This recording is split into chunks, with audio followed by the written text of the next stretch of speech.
श्री स्वामी समर्थ. जय जय स्वामी समर्थ. माझ्या स्वामी भक्ती चॅनलमध्ये सर्वांना नमस्कार. स्वामी महाराजांच्या कृपेने तुमच्या सर्व चांगल्या इच्छा पूर्ण होत ही स्वामी महाराजांच्या चरणी प्रार्थना करते आणि आजच्या या नवीन व्हिडिओला सुरुवात करते. 9 ऑगस्ट नागपंचमी या दिवशी भावाचा उपवास का केला जातो, त्याचबरोबर हा एक पदार्थ आहे तो नैवेद्य नक्कीच अर्पण करा. या दिवशी चुकूनही काही गोष्टी आहेत, काही कामे आहेत ती करू नका. तसेच नागपंचमीच्या दिवशी एक तरी झोका का घ्यावा याची संपूर्ण माहिती, त्याचबरोबर नागपंचमीची पूजाविधी मी सांगणार आहे. ती जाणून घेण्याआधी तुम्ही माझ्या स्वामी भक्ती चॅनलला सबस्क्राईब नक्की करा. नागपंचमी हा सणांचा राजा असलेल्या या श्रावण मासातील पहिला सण. हा सण श्रावण शुद्ध पंचमी या दिवशी साजरा केला जातो. तर यावर्षी नागपंचमी 9 ऑगस्ट 2024 या दिवशी आहे. या दिवशी स्त्रिया या उपवास करतात. त्याचबरोबर नवीन वस्त्रे, अलंकार परिधान करून नागदेवतेची पूजा करतात आणि त्याला नैवेद्य देखील अर्पण करत असतात. त्याचबरोबर या दिवशी नागदेवतेची पूजन केल्यामुळे सर्पभय उरत नाही आणि विषबाधा देखील होण्याचे टळते असं म्हटलं जातं. श्रीकृष्णाने यमुनेच्या डोहातील कालिया नागाचे मर्दन केले तो दिवस श्रावण शुद्ध पंचमीचा होता. म्हणजेच त्या दिवशी नागपंचमी साजरी केली जाते. तर त्यामागे बघा, नागपंचमीचा उपवास हा भावाचा उपवास का केला जातो ते आपण जाणून घेऊया. सत्तेश्वरी नावाची एक कनिष्ठ देवी होती आणि सत्तेश्वर हा तिचा भाऊ होता.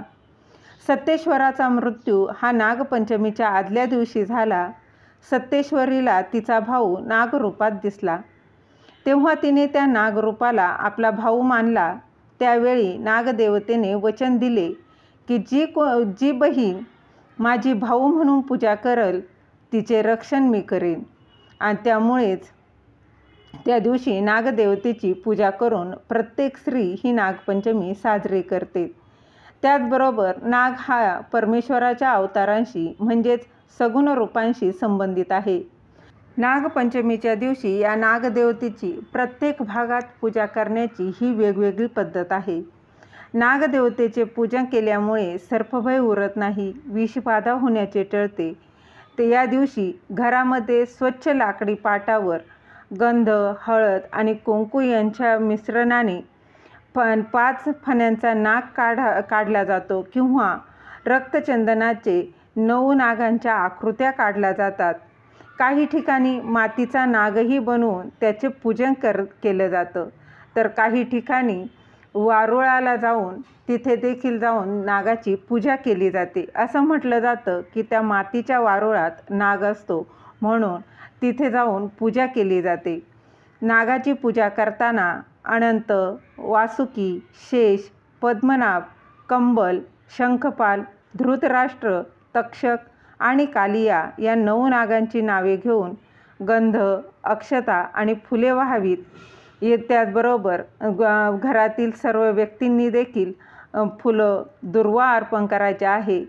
विशेष करून या दिवशी आघाडा आणि दुर्वा वाहिला जातो, कारण या श्रावण मासात आघाडा हा सगळीकडे उपलब्ध असतो. त्याचबरोबर फुले, लाह्या या दिवशी लाह्या अर्पण केल्या जातात, दूध अर्पण केलं जातं. अशी अगदी साधी आणि सोपी ही पूजा मानली जाते.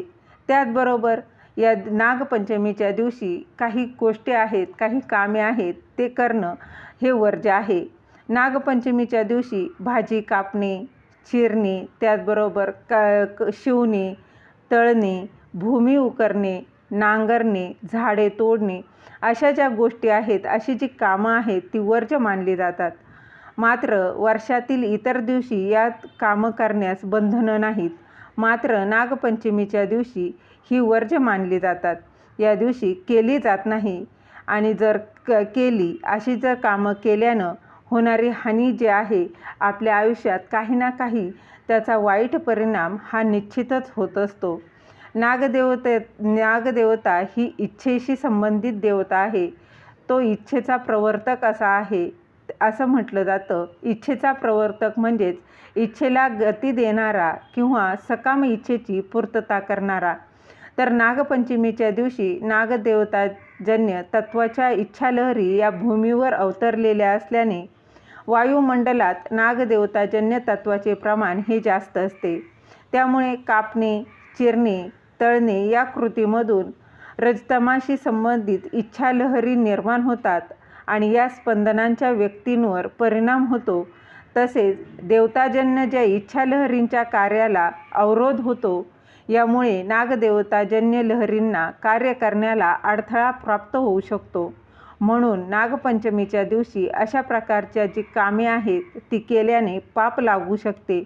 म्हणून नागपंचमीच्या दिवशी कापणे, चिरणे, तळणे, भूमी उकरणे, नांगरणे अशी कामे वर्ज्य केली जातात.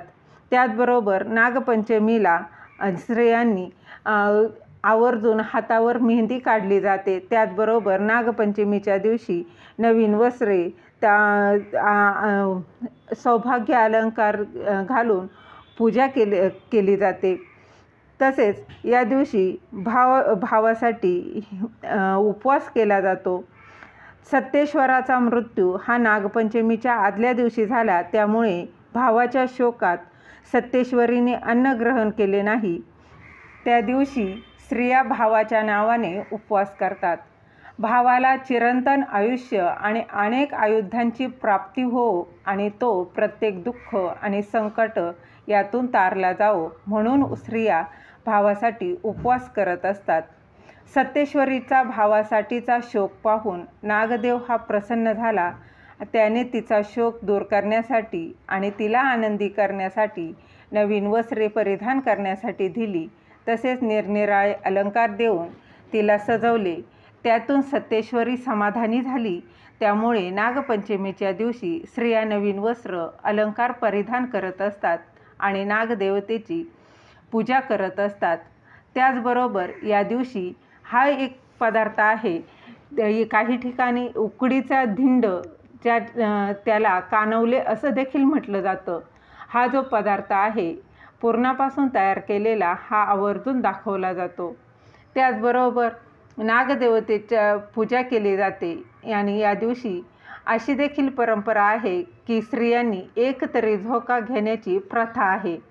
झोका खेळण्यामागील इतिहास असा आहे की नागराजाने सत्तेश्वरीला दृश्य स्वरूपात समोर येऊन सत्तेश्वराचे रूप प्रगट केले, तेव्हा ती आनंदाने झाडांच्या फांद्यांवर झोके घेऊ लागली.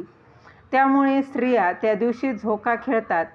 झोका खेळण्यामागील देखील जसा झोका वर जातो तसा भाऊ प्रगतीच्या शिखरावर जाऊ दे आणि झोका खाली येतो तशा भावाच्या आयुष्यात आलेल्या सर्व अडचणी आणि दुःख हे खाली जाऊ देत, अशी भावना ठेवून जेव्हा बहीण प्रत्येक विचार आणि कृती करते तेव्हा भावाची नक्कीच प्रगती होत असते.